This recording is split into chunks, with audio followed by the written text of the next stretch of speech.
Good evening. I'm Martin Ondaran and this is the Loco Moco News Plus. Isang video iskandalo kumakalat ngayon sa apat na sulok ng showbiz.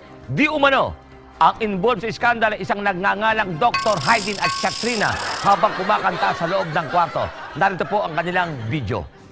Leron, leron, sinta, buko ng papaya, dala-dala'y buslo, sisidlan ng bunga.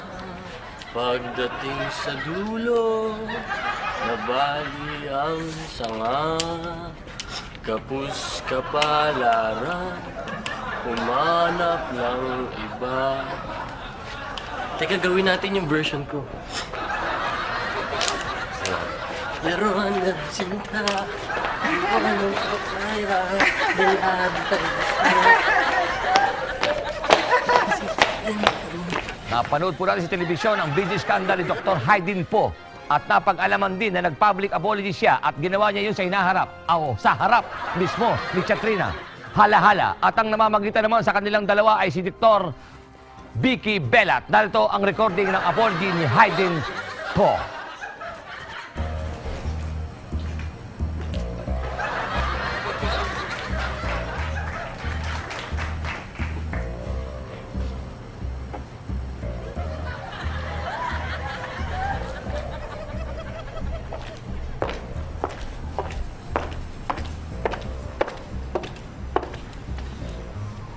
Hello, Katrina.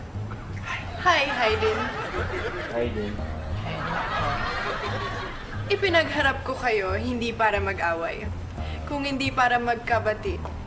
Haydin, may sasabihin ka kamo kay Katrina? Sabihin mo na. Katrina, I'm sorry.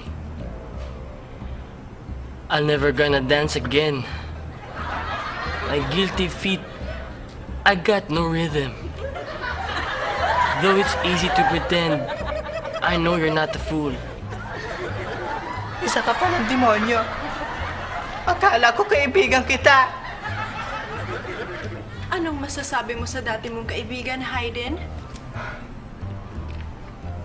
I should have known better than to cheat a friend and waste the chance that I've been given.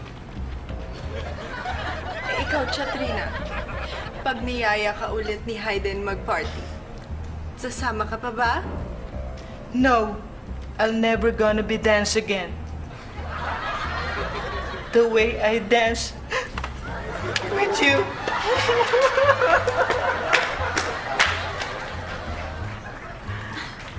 Anong nararamdaman mo ngayon, Haydin?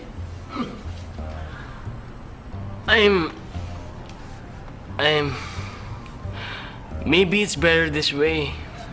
We hurt each other with the things we want to say.